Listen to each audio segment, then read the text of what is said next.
The godswood had gone white to the bones. Ice glazed the weirwood's carved face, and each breath that left Jon's mouth turned to a veil and fell.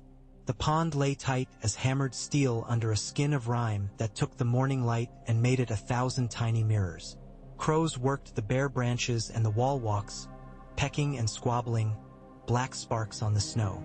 Beyond the godswood, Winterfell labored in wintertime. The sound was low and steady, like a great beast chewing. The wheeze of bellows in the forge, the soft chalk of axes biting seasoned oak, the scrape and crunch of sled runners along packed ways. Food smells wandered in the cold. Barley boiling, onions and bacon, thin stew, then thinned and fled with the wind. Ghost nosed the prince ahead and looked back. Red eyes in that white face. Jon wore a thick cloak lined with fur, the hood thrown back. The heart tree's face watched him, its eyes a red deeper than any man's blood, its mouth cut in a sorrow that winter had frozen shut. Snow freckled Jon's beard. He stood quiet until his lungs hurt from the cold. "Father," he said to the tree, because that was where he'd gone as a boy when he needed words and there had been no other ear. "I do not know if this is folly." Ghost came and leaned against his thigh, a weight and a warmth that felt like truth. Jon laid a hand on the direwolf's shoulder and felt the clean fur bristling. "They will not trust it," he went on, voice low. "They'll say coin from White Harbor spends itself to the south. They'll say a northern man feeds his folk before he counts his coppers. They're not wrong." He swallowed. The air was sharp, and his breath steamed. "But the roads are drifting shut." Carhold sent word of a bridge gone on the shivering stream. A wagon fell in. 3 children drowned under the ice before they got the team out. He could see it, though he wished he could not. The way ice swallows and shows the face again, wavering and then not at all. Forges lie cold in 2/3 of the holds. The armorer says he cannot fire them for want of coke and good iron. The barns wear thin. If we do not learn to count the winter's wealth in more than memory and oaths, there will be no north left worth the name. The tree listened, and perhaps something listened through it. The cold snuck under his collar and down his back like a knife. Jon touched the heart tree's rind with the back of his gloved fingers in passing. He had never liked to press his palm flat to those faces, but he would not walk by like a stranger, and turned for the gate. Ghost paced him step for step. Monks' hoods of snow slid from the boughs and fell soft as birds. By the time they gained the stone arch, the rush of Winterfell met them full. A stable boy staggered past with an armful of withies, his nose raw and running. 2 washerwomen argued in whispers over a bucket with a hole. A knight of House Glover, gray and grim as the name, led a pony with a pannier of nails and tongs and bent scrap to the smithy. Jon turned the clout of his cloak in against his neck and stroked Ghost's ear. The direwolf snuffled and sneezed a little dusting of frost. Maester Wolken stood waiting under the gatehouse, stiff with cold and duty, his breath smoking around his beak nose. He had a sheaf of parchment in his arms and a sanded pen tucked behind one ear. "My lord," he said, and gave a quick, nervous glance at Ghost before keeping his eyes on Jon's face. It was ever the way of men who'd served the Boltons and lived by it, watchful and eager to please. "We're to be at council," Jon said. "Yes, my lord. Lady Sansa asked that I fetch you. Lord Manderley has come up from the White Knife. He's hungry and the cooks are—" He hesitated, as if some memory of Wyman Manderley devouring pies best untold had come to him. "He is ready to speak. I'm coming now." Jon was not hungry. The wet smell of the heart tree still clung to him, and the thought of meat made his stomach turn. "Tell them to set the board." He took the covered way that bent through the keep like a winter snake, keeping to the stone when he could. The sky had that teeth-on-edge brightness that promised more snow before the day was done. Men nodded to him and women bobbed, and the little ones stared, their small faces all red cheeks and dark eyes. Somewhere, a baby was crying and would not stop. Ghost turned a slant eye to the noise and gave a low huff, concerned. The great hall at Winterfell was a long ribcage of timbers and banners. Old smoke had stained the beams as if they had once been oiled and were now gone dry, and the rushes underfoot had that salty, blood and fat stench common to much-used halls in winter. The dais was set. Sansa had fresh candles brought in. The beeswax threw a honey light that licked at steel and shadow. The long tables below the dais were not full. They had seen too many men go off to die, and then to die again, of cold and hunger and grief. Jon mounted the dais. His sister sat in Ned Stark's chair, her hair a candle red he had not yet grown used to wearing in the open daylight, braided and coiled like a crown. She wore a dress the blue of a fresh shadow and a fur mantle that made her pale.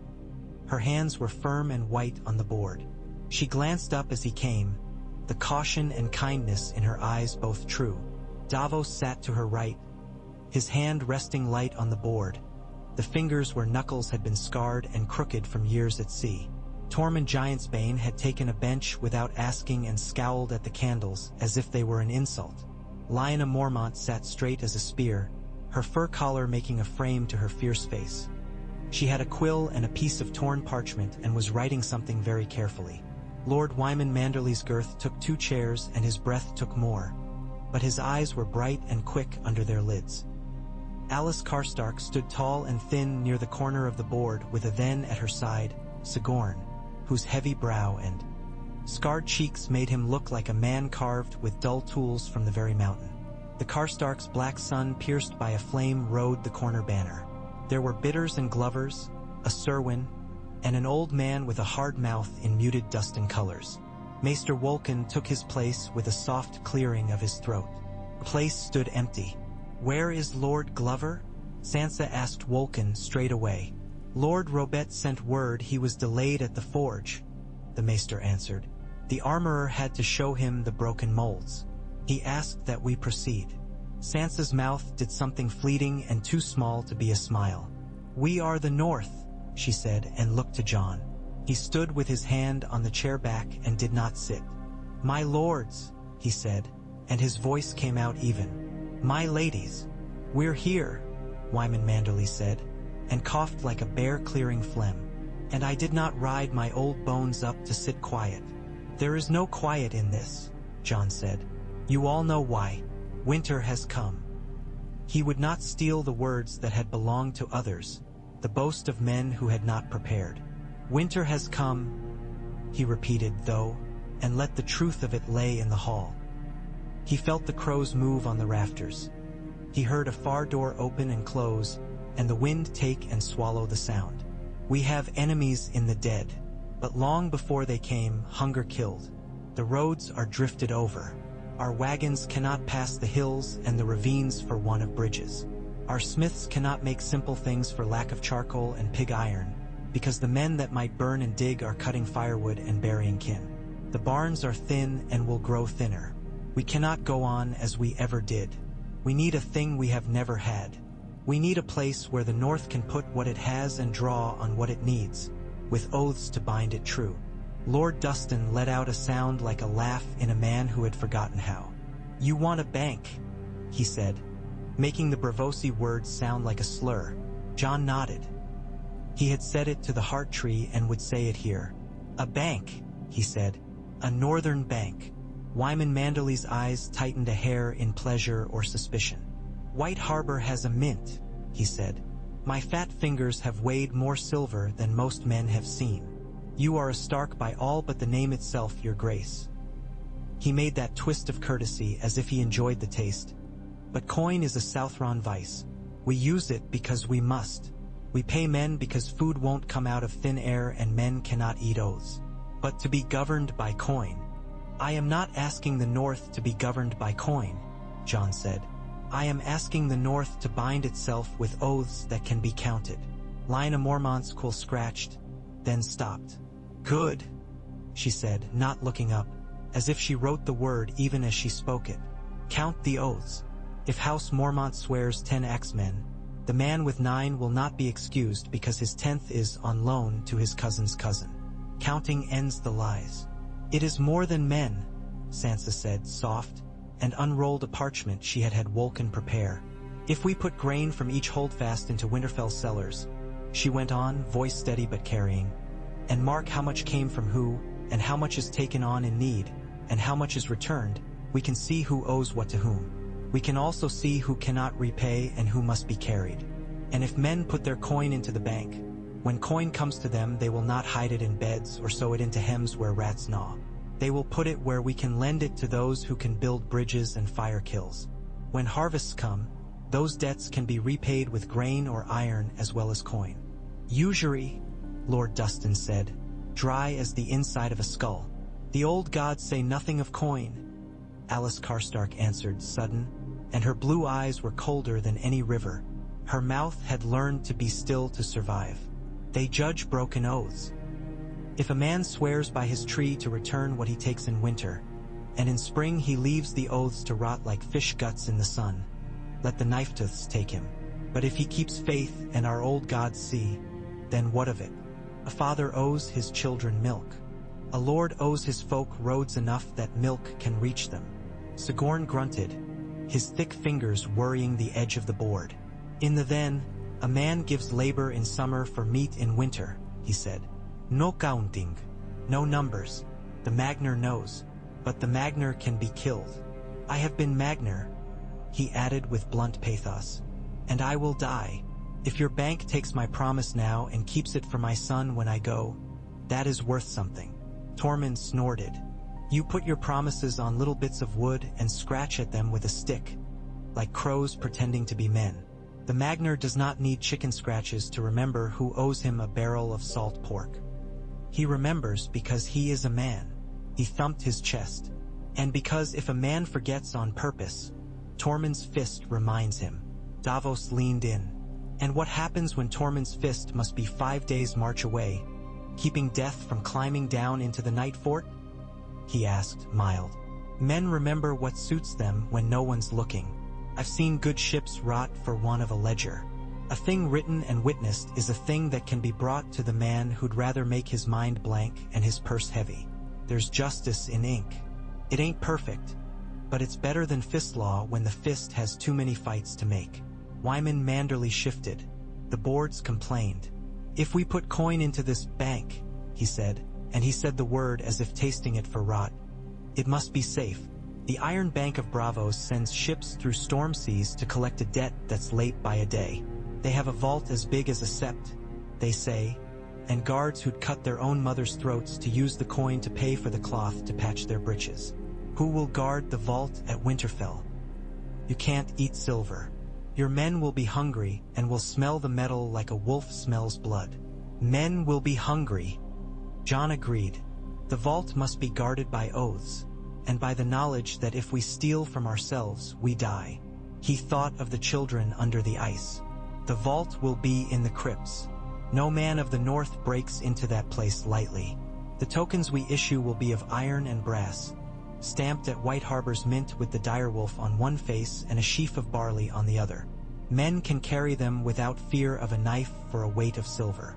The tokens won't spend south of the neck and won't mean anything there, but they will feed men north of the neck. We will also issue tallies. Maester Wolkan shuffled through his sheaf at the word and turned one around. It was a length of ash cut square, with notches and marks burned in it and a bark edge left to show it had been whole. He showed it to those at the board and then to the lords around the hall that had pressed in to listen. Each tally will be split, he said, eager now, the teacher he might have been rising from the steward he had become. The split will be uneven so no other stick can be matched to it, and the bark matched and the marks and the names. Half for the borrower, half for the bank. If one breaks faith, the stick tells on him. There's a smell to ash, Lyanna said, putting her quill aside. Good in the hand. We will not cut weirwood to make your little counting sticks. No, Sansa said quickly, and Jon was glad she had it ready, because that cut had a way of taking the breath. No weirwood will be cut. Ash and birch will do. Lord Dustin was all angles. And all this without coin, he said. You put grain into the vault and take tokens out, you put labor out and take tallies in. He glanced up, mind working. Interest. Wolkan's mouth opened and closed. He looked to Jon and Sansa like a boy about to read. Sansa took the parchment, turned it so all could see the columns of numbers and careful script. No man of the north will be charged for feeding his folk in winter, she said. But when a lord borrows from the bank to build a bridge across his own stream, or to buy iron for his forge, he pays back in the spring what he took, and a portion called the wolf's share. That portion is not coin only. It can be paid in iron bars, blade blanks, wagon teams, sacks of grain. It is not a coin lender's trick. It is the bank's right to set aside enough to feed the next man in need. How much is a portion? Lord Glover asked from the doorway, his cloak a moor of snow and his beard a tangle. He came in like a gust and took his place. When a man is drowning, you can't argue about the price of an oar. A 20th when the harvest is good, Sansa said. A 40th when it's lean. If a man cannot pay food, he pays labor. 2 men to a work gang for a fortnight in summer counts for a wolf's share on a small loan. She did not flinch as she named it. No man is thrown in the dungeon for a debt. No man's wife or daughters are taken. We are not Braavosi. We are the North. The last words from her were iron. Lyanna Mormont's eyes flared, and she nodded once, sharp as a blade coming down. Wyman Manderly blew out through his cheeks. "You will put men of White Harbor on this board?" he asked. "I will not put white towers on your iron without having a say when you lend that iron to a man with a bad reputation for paying his debts with excuses." "You will have a say," Jon said. "Each house that invests more than 200 silver stags will have a seat on the bank's council, to be held by a member or a sworn man. The council will meet at each moon's turn. The bank's keeper will be chosen from among them for a year's term, and can be turned out by the same, if he grows too fat, too fast." He locked eyes with Wyman and let the ghost of a smile show that he knew how that would sound and didn't care. "I am fat as a river whale because I live where the river runs," Wyman muttered. But there was something like pride in it, too. "A council," he said. "And where will it meet?" "In Winterfell by the vault," Sansa said. "So the men making the loans can be made to look on the grain they will take from another's child if they are greedy." Tormund leaned in and tapped the board with a thick nail. "And who breaks bones when a liar comes with his wolf stick all chewed and says the bank owes him what it doesn't?" Jon looked at him. "We do," he said. "You and I, and Alice and Robert Glover and Wyman Manderly, and Lyanna and Davos and every lord that swears to this. The bank is not a thing apart. It is the North, declaring that we will bind ourselves in a way the winter cannot break." "And the Iron Bank?" Davos asked softly. "They will not like a rival." "They are not our rivals," Sansa said, before Jon could speak. "We are small. We are one corner of one kingdom that forgot us when it suited them. The Iron Bank lends to kings and cuts their quills with a sword when they cannot pay. Let them. We will not borrow from them." Wyman's eyes glittered like fish scales in a net. "I already have," he said, soft enough that the edges of the hall did not hear. "A ship I needed for wheat and salt cod, like to run blockaded waters. You can't mint iron tokens to pay a Braavosi." He spread his hands. "We are in it whether we think of them or not." "We'll think of them," said Jon, "but we will not bend our necks to them." Lyanna Mormont slid her parchment across. She had written with patient little strokes, each letter a notch. It read, "The North does not kneel except to the old gods and to its own hunger." She had tried to spell hunger, and got it wrong, then scratched it out and wrote it again properly. She looked at Jon with her fierce child's face as if daring him to smile. He did not. He bowed his head instead, as solemn as a man at a pyre. "Let us sign the charter," he said. They did. A wolf-headed seal pressed hot into wax. Wyman Manderly's thick looped signature, Sansa's neat hand with its little grace at the end, Jon's own dark strokes. Lyanna signed Lyanna of Mormont, with the seriousness of a small thundercloud. Alice Karstark wrote with a biting economy. Davos, called a lord now by people who sometimes forgot he had been made one for his kindness and his wits, not his blood, made a simple mark and looked at it with a rueful fondness. Tormund pressed a greasy thumb and said, "That's the print that broke the back of a giant once," and grinned like a fox. Not long after that they opened the vault. They had cleaned 3 deep rooms in the crypts, where the old kings of winter lay sleeping behind their stone wolves, and set oak doors banded with iron bars across 2 of them. The smell was a strong cold, more absence than scent. They brought down chests bound with iron. Men strained their backs to lower sacks of barley and rye and oats and salt-caked beef and pork, cured till it was more timber than meat. The food that went to the vault was not to be touched for feasts, they swore, nor for any lord's whim. The maester wrote down what went in with careful marks, and the board's men counted. Jon watched the grain meet the winter and felt the thing take shape the way a bridge does when the second and third abutments lock themselves into the riverbed. On the third day, when Wyman Manderley had returned to his quarters to wheeze and rest after counting the 10th cartload of sacks, a rider came to the east gate with a sail pinned to his back for a cloak. He was a thin, gray man with a braided beard caught by a bronze hoop, and his eyes were quick as knives. He had with him 3 men in smoky black cloaks and a woman in a plain dress with cuffs careful enough to make Sansa jealous if she had been of a mind to be a girl again for a breath.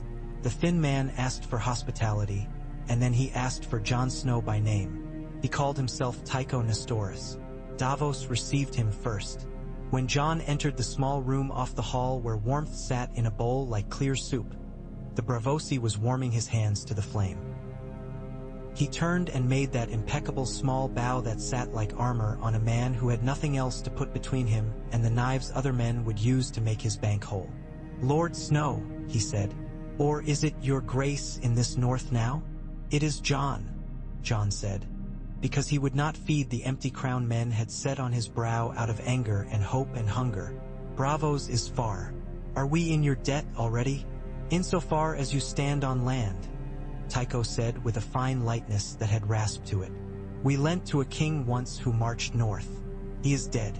The men at Eastwatch mention your name when ships come to take what they can from the old stores and put it into new bellies. And now I am told the North has opened a vault and is issuing credit. We have an interest." "Your bank has an interest in all things that breathe," Tormund said from the corner he had not been asked to take, and showed teeth. Tycho spared him a glance that said he made a habit of counting men who snarled and men who smiled alike. "We have an interest in things that survive," he said. "A man who is dead repays nothing. A kingdom that freezes cannot pay us Thursday. Cannot pay us at all. We wish to understand what you build here." "A place to account for our hunger," Sansa said, coming in at Jon's shoulder, calm as if the Braavosi had been an invited friend. The woman behind Tycho, clerk, not simple attendant, took out a stick of chalk wrapped in leather and made a mark on a slate, eyes down, no sound. Sansa saw it and did not change her face. "We are not borrowing from your bank," she said. "We will not promise you what we cannot pay without starving children. We may one day pay you, when we have men with enough meat on their bones to fire a forge into spring. Then we will pay what Lord Manderley has promised you besides." "I am told you are issuing coin tokens that will not spend in Braavos," Tycho said, and no offense took the words, only notice. "I am told you are issuing tallies of wood that can be broken and burned. Your security is what? Grain in a cellar that a hungry army can find when it looks and knows the taste of mortar." His eyes cut to Jon's. "Your security, Lord Snow, is the fear you put in your own men. It is admirable. It is also weak." Jon felt the tree's cold still in him, and he let it keep his words from frothing. "My security," he said, "is the truth every man of the North knows. If one holdfast takes and does not give back, we all starve, for the first snow that falls in one corner of the North will drift in the last. The token spends because men know they will be fed if they present it. It is backed by oaths sworn in the godswood and by grain and iron and labor. It is backed by roads we will build so that the food can move. It is backed by forges so the shovels do not break. When your bank lends, it lends to a king, and it sets ships to rake the kingdom's shores when he fails. When ours lends, it lends to a woman who keeps 4 little ones alive on oatcakes. If she fails, we do not cut her toes off at the knuckle. We send men to fix the bridge a mile from her door, so that a cart can reach her next time before her oats run out. That is our interest." Tycho's mouth made something almost like a smile and then didn't. "You mistake me," he said, and the very faintest curl of disdain touched the end of the word like a cat's tongue. "I did not come to pick your children's teeth. I came to invest. The Iron Bank has built fortunes by lending to men who will be dead before their debts are paid. If your vault feeds 1,000 men who will lose their fingers this winter and keep their lives, we will one day have 1,000 men who can crew ships and mine iron and carry salt across your marshes. We are not poets. We are pragmatic. We will buy your tokens for silver. We will cash them back for grain and iron at your vault's rates. We will hold your tallies such that if a holdfast burns, the half of the stick the bank holds can be compared elsewhere. That way, when your bank sends a wagon in the storm, it has more hands and more coin to do it. Davos made a sound. And when they own half our tokens, they own half our hunger, he said softly. Tycho had the grace to incline his head. If you fear us, place a limit on us, he said, not offended, only paying attention. Make a law that the Iron Bank may buy no more than 1 in 20 of your tokens issued in a moon. Make a law that our tallies cannot be used to evict a man from a holdfast. Set us beneath your old gods in your old crypts. We will still profit. We prefer to take the 20 parts of a thing that grows than the 20 whole of a thing that dies in a snowdrift. Sansa looked to Jon. The room was quiet in the way that means people were straining not to cough. Jon saw, as he had not before, the outline of something bigger than he had thought of. A bank that was not only a vault and a ledger but a network, a web tied to harbor and hill. He imagined a wagon leaving White Harbor with 6 sacks of barley, 3 bars of iron, and a pouch of iron tokens backed by the grain behind the door. He imagined that wagon trudging slow along a road stamped firm by a work gang paid in tallies and stew. Imagined it turning off at a bridge that had kept its footings this season because the ring bolts had been forged before the river's first ice, not after. He imagined a steward at last hearth comparing notched wood half to notched wood half, then giving out 2 sacks and sending the wagon on to Deepwood Motte with the rest.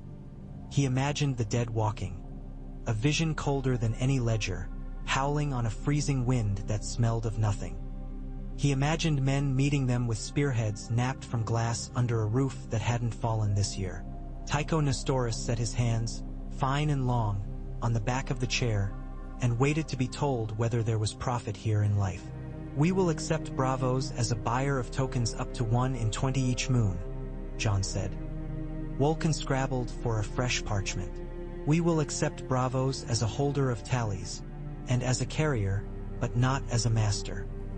He felt Sansa move beside him. A small breath let out like a woman untying her hair and letting it down. You will have a seat at the council, and our laws will bind you here as they bind us. Tycho inclined his head again. His clerk made a neat sign on her slate.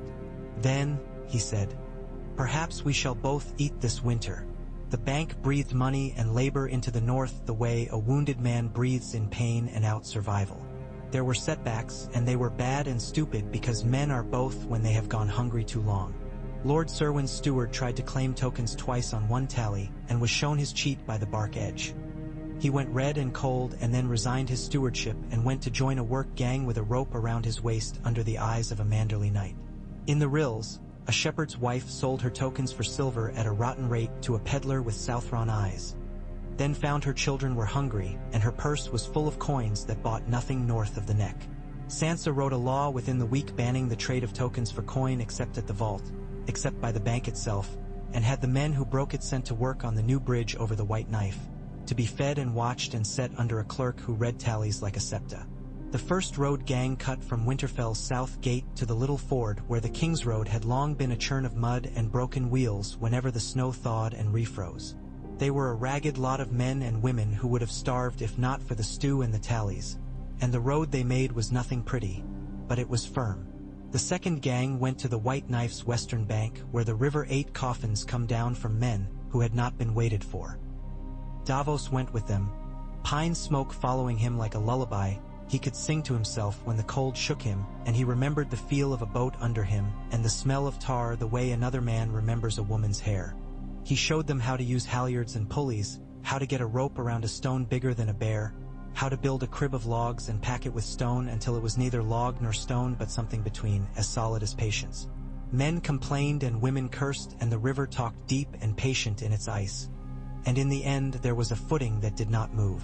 In White Harbor, Wyman Manderly had a son, Wylus, who had been a captive and now he was home, so there was celebratory fat, too, in the city's air. But the wolf's den hummed like a hive. That old holdfast had held pirates once and now held craftsmen. They ground and polished dies and hammered the iron tokens with a wolf on one face and the sheaf on the other. Children ran with strings of tokens like bells and pretended they were kings because they had something to show. The new castle's moneyers cursed and smiled by turns as they figured how to stamp a thing that should be weight and didn't need weight to be what it was. They set aside a handful of tokens from each batch and took a hammer to them on an anvil for a test. If the wolf's snout bent and didn't break, the metal was too soft. If it cracked too clean, it was brittle. They found the way. Wyman had his cooks pack jars of beef drippings and tongue, and sent them by sledge for the first work gangs, with an outrider who had sense enough to sell only to the banksmen and only for tokens that returned to the vault and not to any pewter plate that would chip and be lost. In Carhold there were words. Alice Carstark stood on the gallery where her father had once stood grim, and where her cousin had stood sick with fear, and told her folk that Sigorn, Magnar of then, was her lord now, and their children's lord, and that his word was their winter's survival. A man called Cregan spat and called her an oathbreaker, and another man backed him, and a third a knife in his sleeve. Alice saw the sleeve twitch and her hand flashed. She took the knife from the man by the wrist and drove her forehead into his nose. Bone popped. Men roared.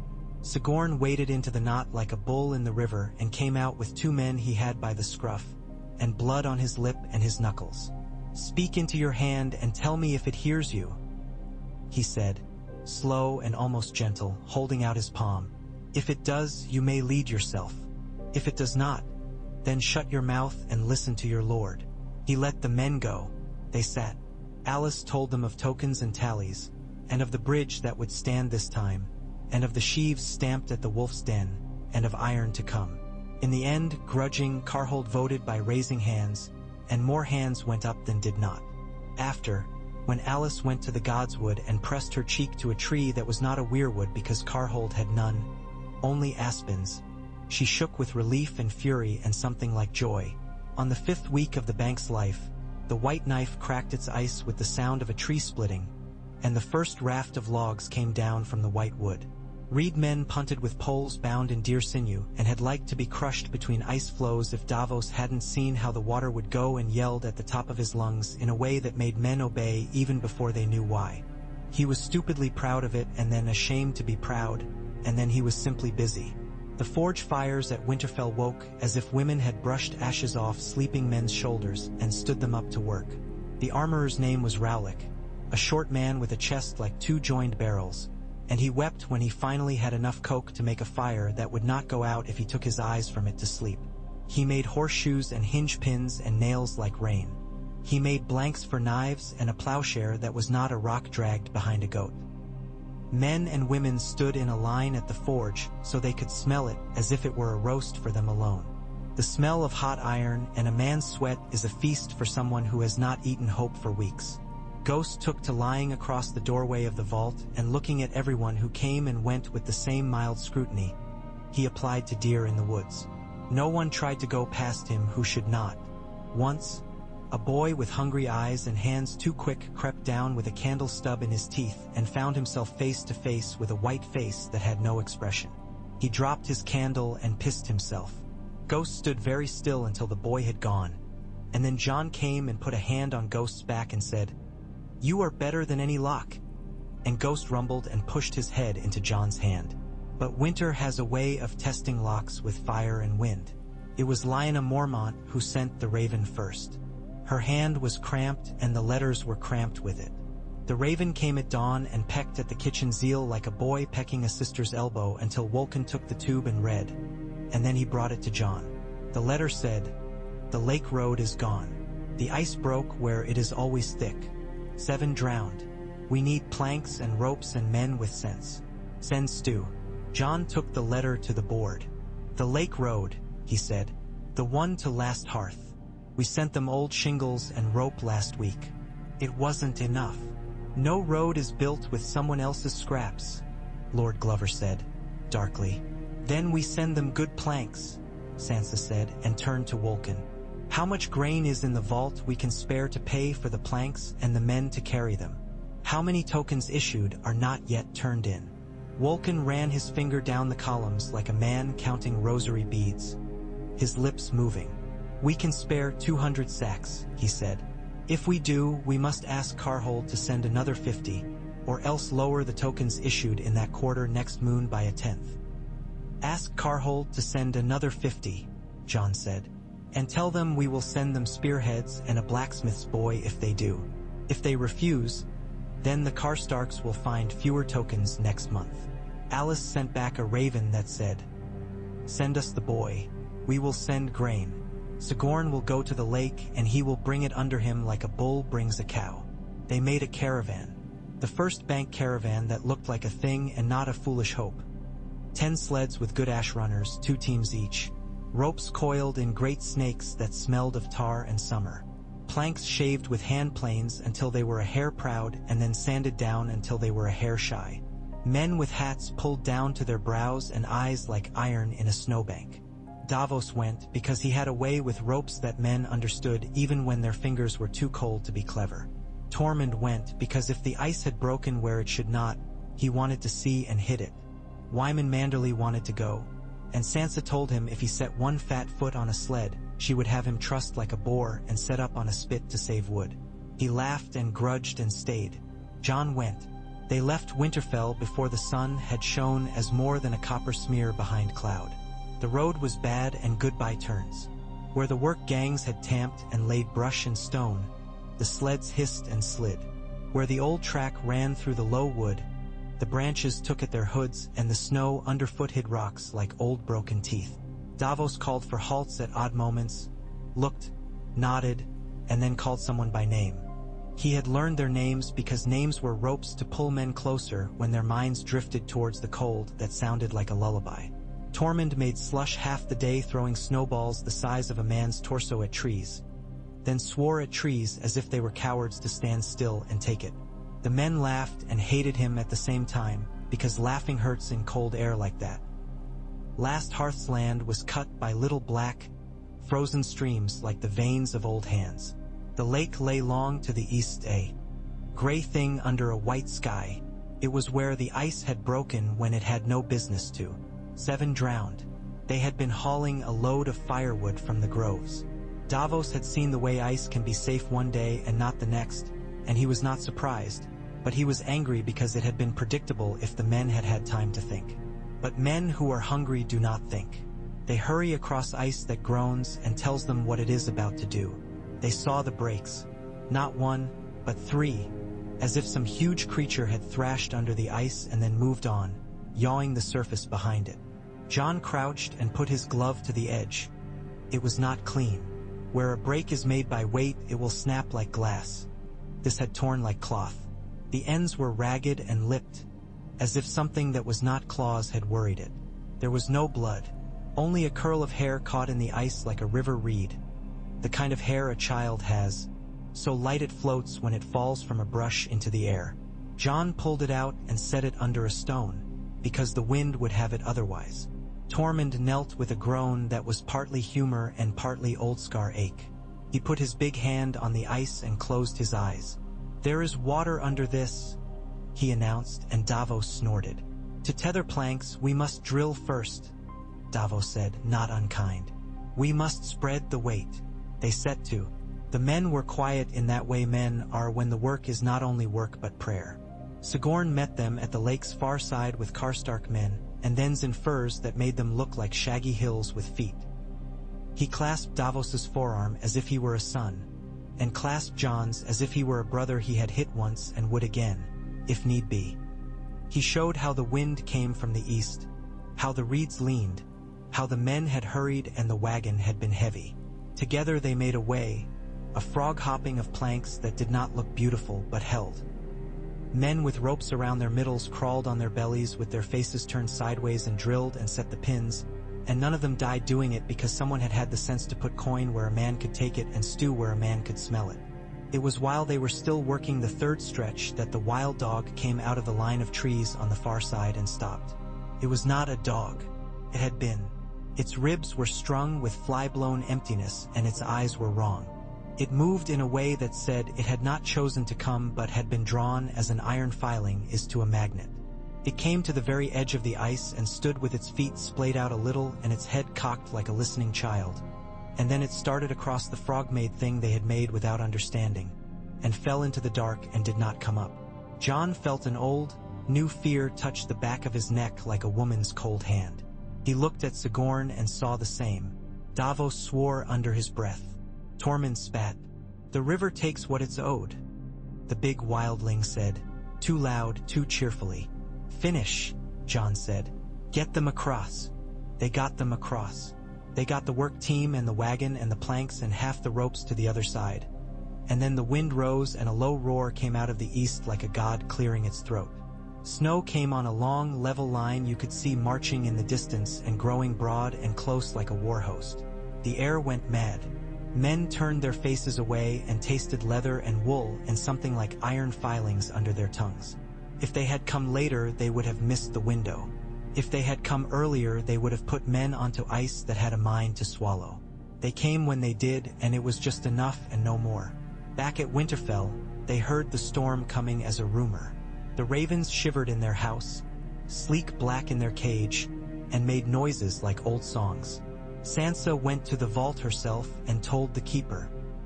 A man named Will Cress, who had been a miller in the last Riverlands and who had hands like flour sacks that could feel an ounce out of a barrel by the way the rope tugged, what to draw down. "Send porridge oats to Castle Serwyn," she said. "They've 5 women who birthed this month, and it's bad to give a new mother beef stew that turns her stomach and makes the baby ill. Send more to White Harbor where the fish will run less while the harbor's mouth is choked with drift ice. Send less to the rills where men can dig frost turnips." She saw every contributor's mark, and Wolken's numbers told her every hole men had tried to dig in her laws. When the storm broke over Winterfell, the kitchen fires had been stoked full for hours and the kettles were already boiling. Tycho Nestoris stayed 3 days and then left with a small sled train and a letter of credit that promised to exchange up to 1 in 20 of tokens for silver at the vault at the end of each moon. He told Sansa, in private, that he had not expected to be bound by their laws with such care and such fierceness. "Most kings who call themselves kings," he said, and his small smile came and went, "are like boys who have learned a new word. They shout it and throw a stone and see what they hit. You have learned your word and taken a ledger to it." "It is not a game," Sansa said, and for an instant she was 13 again in a city that wanted to eat her. Then she was Lady of Winterfell, because winter had a way of burnishing the face and setting the lines. "We reckon the cost because the cost will be borne by children if it is not borne by men who can count." They were still counting when the sabotage came. It was not a knife in the dark. It was a cart piled with sacks where the bottom third of the sacks were full of straw and pebbles. It was 3 clay men from Barrowton with hard winter eyes and a Barrowlord's badge tied to a bootlace under a sleeve where the watcher at the gate would not see it without turning on the ladder and falling off. It was a clerk at the vault who had been and he gave up 2 clay men and a Barrow knight who thought the North owed his house more than it did. He gave up a storehouse on the west wall where he had meant to hide the stolen grain and then find it when his master's name needed washing. The law against dungeon for debt did not save him. He had not gone into debt. He had broken an oath.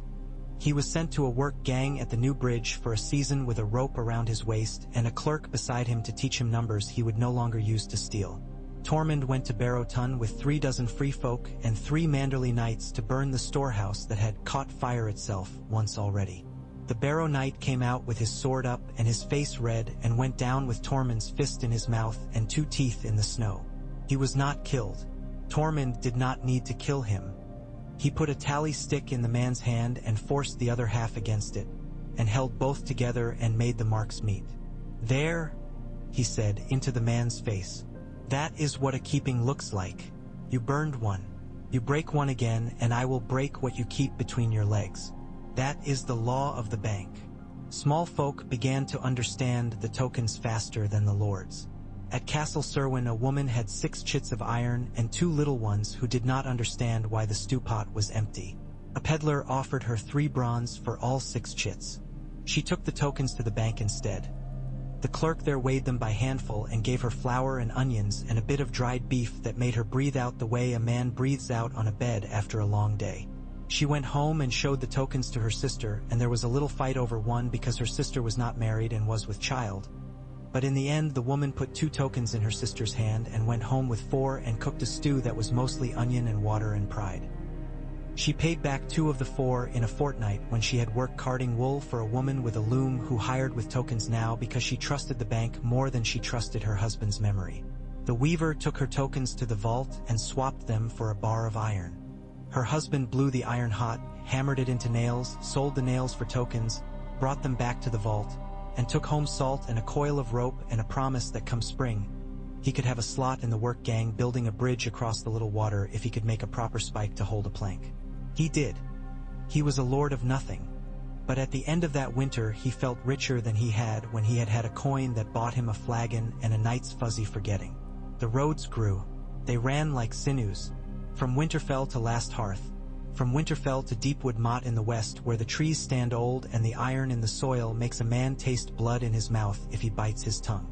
The work gangs sang because it is impossible not to sing when a rhythm comes into the body, even if your fingers are numb, and perhaps because of it. They sang old wild songs and new ones, hammered to the same beat as nails. Davos taught them a sailor's call, and they made it into something that fit sleds and planks, and it sounded for a time like the North was a ship with the world as its sea. What the bank bought most of all was time. Not just time in hours and days of men and women steadying their work, but a breath to the winter.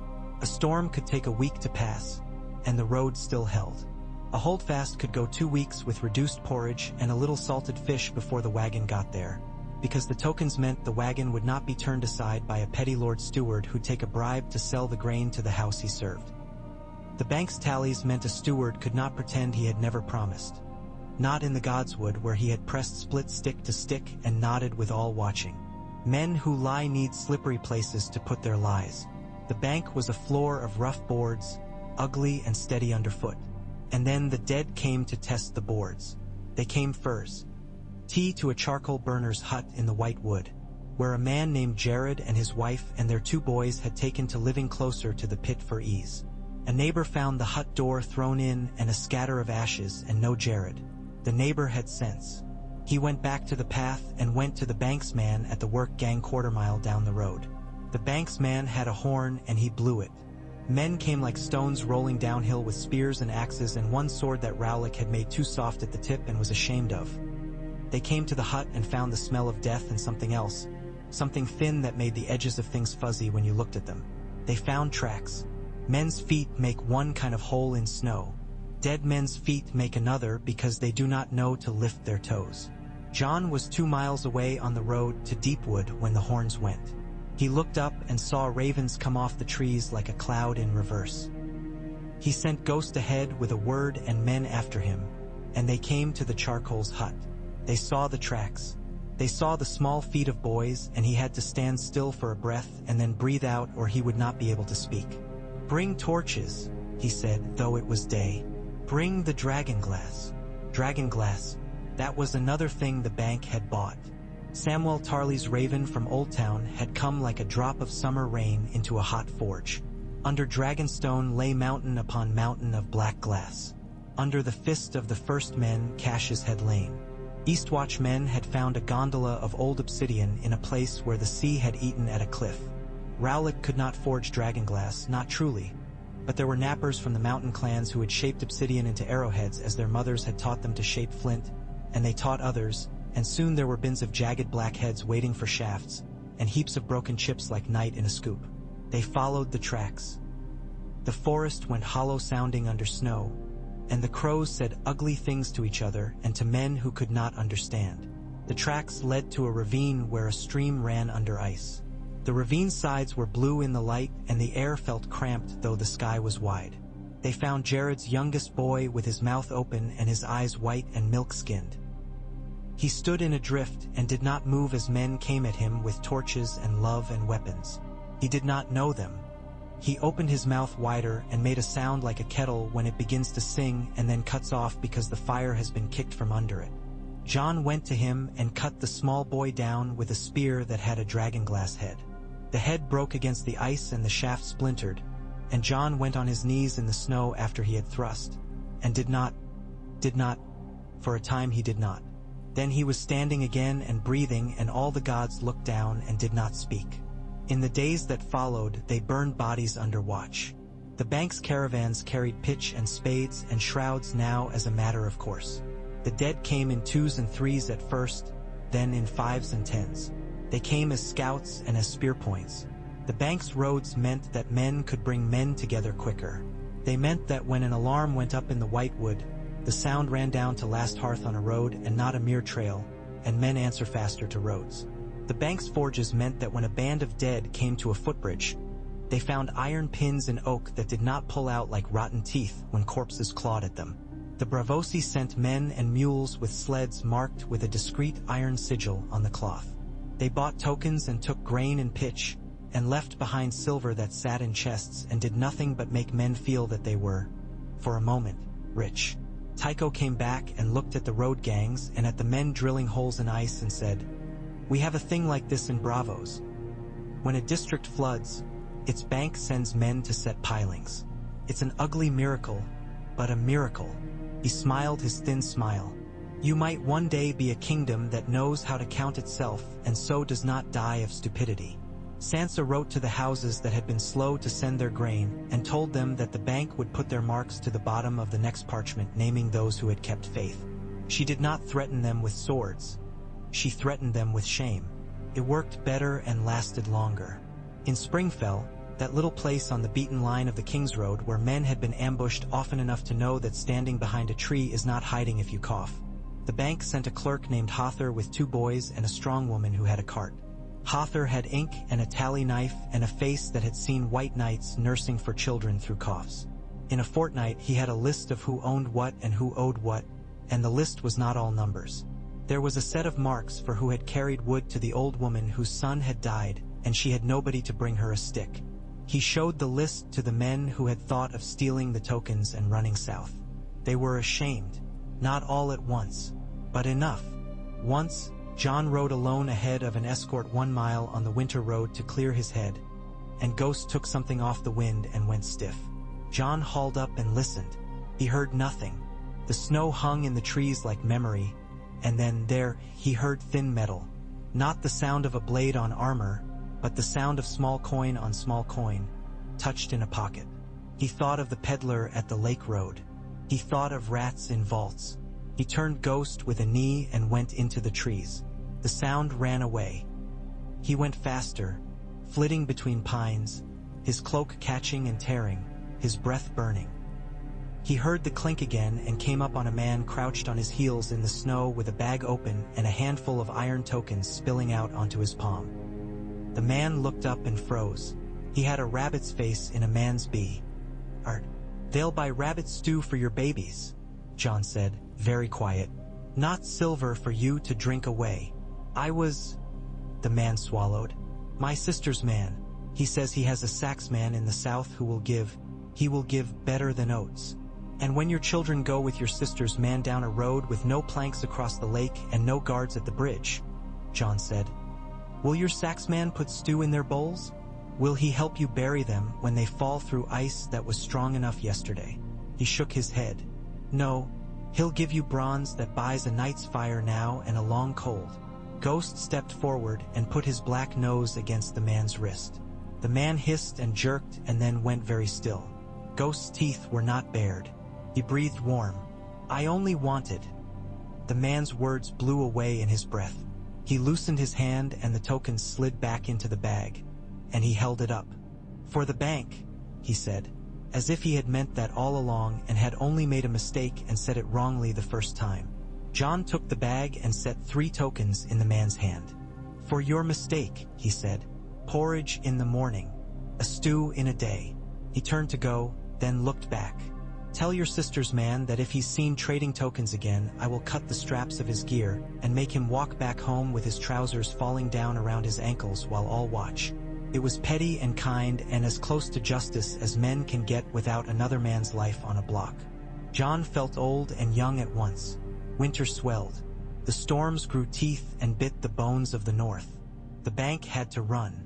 Wagons toppled and men righted them. Men died doing it. There were names to be read each morning at the vault door like a prayer roll. Eddard of the Rills, who froze under a sledge. Isla of the Shivering Stream, who slipped and went under ice. Braun Drawlight, who was pulled off a plank by a hand that should have been frozen and was hot as a stove when it closed on him. The dead did not come as a wall. They came as knots and then as cords, as if testing the weave for weakness. They hung back from the roads that were busiest. They were stupid but not entirely. The cold had some mind in it. Jon stood with Davos by a stone that had once been a waymarker and was now only a gray hump in snow, and watched a small group of the dead 6, then 9. Make for a footbridge and be harrowed by men with torches and a jar of pitch flung hard with a sling. The pitch burst and stuck and stayed burning in the winter air. The dead lay down like logs that would not know when to get up. Men yanked the ropes of the bridge to clear it for use, and Davos said, out of nowhere, "I always thought the worst thing in my life would be being told I had to live on land." Jon looked at him and saw the grin that had held even in Blackwater's grief. And now land has made itself a ship for me. It's the strangest thing. I am old, and suddenly I'm a carpenter.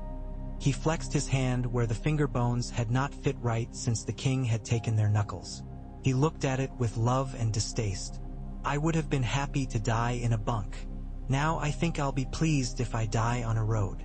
Don't, Jon said. Please. Davos shook his head and breathed steam. I won't if I can help it, he said. I'm not the man I was when I told a king no, and thought that I had told the sea to stop. He looked up. Look, the sky had gone a desperate, thin pink. The east glowed a little edge where the clouds stood like refuse piled against a wall. Jon felt the hair on his neck rise. The air pressed. The dead did not come then. The day broke. The work went on. When the bank's first spring came, it did not bring flowers. It brought a lessening of cruelty. The snow grew rotten at the edges and the roads went slushy and the bridges lifted and settled in their pins. Men took off a layer and felt naked and then cold again and laughed at themselves. The tokens came back slowly, like starlings before full dark. People had saved them even when they might have spent them because they had learned that the thing that could be exchanged for stew today would be good for stew tomorrow. Hother the clerk with 4 children and a face like a worry went down a list that he had written and counted the tokens and gave them back in sacks to the vault and took iron bars and coin. He bought himself a proper knife he had needed for a year, and he bought his eldest a strip of blue woven cloth to tie her hair that had nothing to do with survival and everything to do with it as well. At the bank's council, Wyman Manderley wheezed and said, "We lent 300 sacks to the mountain clans to buy obsidian arrowheads because someone—" He did not look at Jon, but the someone's name hung in the room anyway. "Thought the dead would be less hungry if you stuck black glass in them. We have seen no coin. We have seen no iron bars. We have seen only dead things with lumps at their necks. Does White Harbor mind that the lumps fell quiet?" Lyanna Mormont asked, lancing him with her eyes. "Or would you prefer coin?" Wyman stared at her and then he laughed and coughed and rubbed the corner of one eye with a finger. "I see why your mother never had any use for soft men," he said, and then he nodded. "No, we have profit in the living." Tycho Nestoris sent a letter on thick paper with edges that had been cut with more care than some men cut bread. It said that Bravos would buy another tranche of tokens. It said that Bravos' merchants had found that the iron they bought with those tokens in the north was of a consistency that pleased them because it did not suddenly fail when you bent a nail twice, and that this was valuable. It said that Bravos had no wish to anger the north, because men had reported that the north made a stew of salt cod and barley that was a comfort, and that Bravosi sailors were superstitious and would not sail to a place where the stew had once saved them from a storm and had since vanished for no reason. Sansa read the letter and smiled, and then she wrote another law. She wrote that any man who in future took iron tokens abroad to sell them for silver would have his tokens voided, but that men could take tallies where they wished. If a man wanted to show a tally stick half to a Roynish trader and ask him to trust him for a jar of figs, that would be between men. But tokens were for the north. They were salt and stew and trust, and you do not export salt without making your own people go hungry. The council signed. Jon thought his hand cramping over the quill was the strangest pain that felt like healing he had ever known. and ghosts did not haunt, only the gods would. In the crypts, where the vault had begun and now had begun to spill outward because they had had to store a season's worth of new iron forges, had made in a place where a man could put his hand on a king's stone wolf and steady himself. Jon found a chest he had not seen before. It was in the second vault room, where they had piled sacks 2 men high and set cressets so that the air could go about its business. The chest had been tucked behind a pillar, and it was made not of oak but of heavy pine bound with iron that was rusted but thick. He lifted the lid and found not gold, not old coin. He found sticks, old tally sticks, older than they had had any right to be. Their bark had gone soft and pale as bone. The marks cut in their halves were not in a script that Wolkan read easily. They were in strokes that could have been a way of counting in winters that had killed men long before his father's father's father had been born. Wolkan's hands trembled when he held one. Sansa stood behind him with a candle that dripped on her thumb and did not move because the candle had to be steady, and more than that because she wanted to be present at the thing of value that had nothing to do with silver. "The old kings of winter kept tallies after all," she said, and she sounded as if she had been vindicated in a private quarrel with a voice in her head that had been cruel to a little girl once. "They counted oaths. They split sticks." Jon touched one. He felt the split. He felt the way old wood keeps a secret when it likes it. He thought, for a moment, that he could hear the past humming like bees in summer under this winter earth. He righted himself. He would not let superstition dress itself in bank clothes. He put the tallies back in the chest and told Wolkan to make them a place under glass so people could look and understand that what they had made had a foundation older than any man living. Lord Dustin came to see it and snorted and said, "I remember a time men thought a sword in a scabbard was all a king needs to count." Then he wrote his name under Sansa's new law for tokens and went home to bury his third son. In those months, Alice Karstark's belly swelled.